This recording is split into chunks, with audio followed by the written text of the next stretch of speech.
Everybody, hello everybody.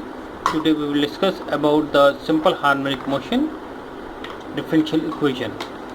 Differential equation of SHM is, first of all we have to know about what is SHM. SHM motion is supposed just like a body which is at taping at P point, it is oscillate without any friction.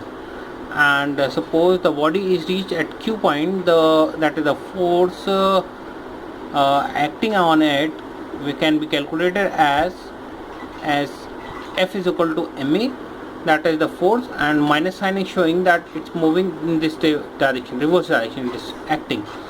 And this where F is the force, m is the mass, and x is the distance, which is, and by the Newton's law, that is F is equal to ma, we can keep it both are equivalent. This and we will take this minus this term on the left hand side with respect to is equal to this becomes the 0, and then we come to know that as acceleration is given by dx upon dt square, and we will keep its value over here, and this equation become the above equation become this one. Now we divide that y term on the divide each term in it, and that gives this one, and this is the differential equation of SHM. हाँ, हम differential equation को solve करना चाहते हैं, और उस differential equation को solve करने से पहले हमें ये पता लगाना पड़ेगा कि SHM मोशन होता क्या है. SHM मोशन वो होता है जैसे कि यहाँ पर सपोज P पॉइंट पे कोई बॉडी है जो कि ऑसिलेट करे विदाउट एनी फ्रिक्शन, उसे हम जो है SHM मोशन कहते हैं. इसकी डिफरेंशियल इक्वेशन हमें कैलकुलेट करनी है. अगर सपोज हम Q पॉइंट पे वो आता है और Q पे हमें फोर्स कैलकुलेट करनी पड़ती है, तो F is equal to M E by the Newton's first law of by the Newton second law, and हम जो है इसे कैलकुलेट करेंगे न्यूटन्स लॉ के. और यहाँ पर SHM मोशन के थ्रू जो हमें ये मालूम है F is equal to minus K X. K is the spring constant and X is the displacement, जितना वो डिस्प्लेसमेंट करता है. तो अब हम इसमें देखेंगे कि इन दोनों को इक्विवेलेंट रखेंगे और फिर Q इन इस वाले टर्म को हम इधर लेके जाएंगे तो ये बराबर हो जाएगा.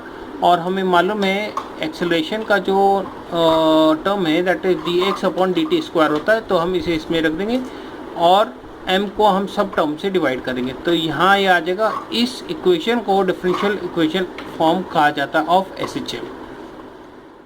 We will see the solution of a differential equation. Differential equation that is x double dx is we can write as d upon dt into dx upon dt. Now we are multiplying dx in the numerator as well denominator, and we got this one. This d upon dx is basically is a velocity, and so we can write as double differentiation of x is equal to v into v upon dx, and this we can also write as d upon dx v square upon 2, that is v into dv upon dx. So we can say as the double differentiation is equal to d upon dx into v square upon 2. So we put in the above equation and we obtain as d upon dx is equal to dv square upon 2 plus omega square by x. Omega is basically the angular velocity, and we take the common, and we obtain this equation. So this is on integrating it we obtain as v plus omega square x square is a constant c. And now for calculating the value we put the boundary condition in it, and at the boundary condition when x is equal to plus minus a, that is the maximum displacement, the velocity is 0, and putting this value we obtain is v square 0, and we calculate as c1. C is the constant. So ultimately we obtain is v square is equal to omega square omega into a square minus a square. Now we see that at the x is equal to 0 the velocity is maximum. This means the velocity is maximum at the mean position. देखेंगे solution of a differential equation का, जो double differentiation होता है उसे हम लिखते हैं D square upon D T square is equal to, इसे हम इस तरीके से लिख सकते हैं D upon D T D X upon D T.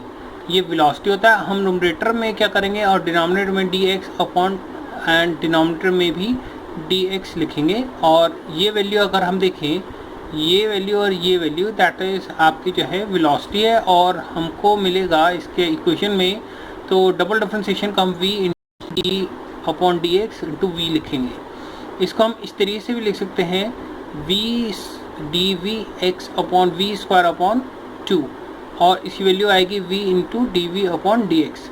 तो इसे हम इक्वेशन में पुट करेंगे। अब इक्वेशन में जहाँ डिफरेंशियल इक्वेशन थी और इसकी हमें वैल्यू मिलेगी। अब हम इस वैल्यू को, ये क्या है, एंगुलर वेलोसिटी है और x है डिस्प्लेसमेंट, तो इसको हम इस तरीके से भी लिख सकते हैं वैल्यू को, और इसमें फिर हम dx को कॉमन ले लेंगे। अब हम इसे इंटीग्रेट करेंगे तो ये जो टर्म है ये हट जाएंगे और हमको ये मिलेगा v is the velocity, omega is the angular velocity, और x जो है डिस्प्लेसमेंट है। तो अब हमें c की वैल्यू कैलकुलेट करना पड़ेगा। c1 जो है हम इंटीग्रेट करने पे कांस्टेंट आया है। ये बाउंड्री कंडीशन लगाएंगे। बाउंड्री कंडीशन यानी कि हम x equal two plus minus a रखेंगे, जहाँ वेलोसिटी 0 हो जाएगी तो उससे हमको c मिल जाएगा। और जो हम कैलकुलेट करेंगे तो हमको c जो है वैल्यू आएगी c is equal to omega square into a, और इसके वैल्यू में पुट करेंगे तो हमको V square upon omega square a minus x square मिलेगा। इसका जब हम प्लस माइनस लेंगे यानी वेलोसिटी, एक बार जब पार्टिकल इधर की साइड जाएगा पॉजिटिव होगा और इधर जाएगा तो नेगेटिव होगा। ये मैंने अबव इक्वेशन में दिखाया था। और इसमें ये भी पता चलता है कि एट द मीन पोजीशन जो वेलोसिटी है मैक्सिमम होगा, जहाँ पे x इक्वल टू 0 हो जाएगा। तो ये वैल्यू जो है डिनोमिनेटर, ये जो वैल्यू है ये कट नहीं होगी, और दैट मीन्स हमको जो वेलोसिटी मिलेगी वो मैक्सिमम मीन पोजीशन पे मिलेगी। इस इक्वेशन में साफ नज़र आता है कि वेलोसिटी जो पार्टिकल है इधर से इधर बढ़ता है, तो जो p पे है, p यानी मीन पोजीशन है उसकी, जब इधर चलेगा तो मैक्सिमम वेलोसिटी यहाँ होगी, और यहाँ पे आते वेलोसिटी रुक जाएगी और फिर वापस जाएगी। तो इस तरीके से रोटेट होता रहेगा, और मतलब ये घूमता रहेगा, और इसको हम एसएचएम मोशन कहते हैं। आज के लिए इतना ही। जिन्होंने मेरा चैनल सब्सक्राइब नहीं किया वो सब्सक्राइब कर लें, जिससे कि आसान भाषा में उन्हें फिजिक्स मिलती रहे। दोस्त who have not subscribe my channel kindly subscribe it and get the easy simplified physics.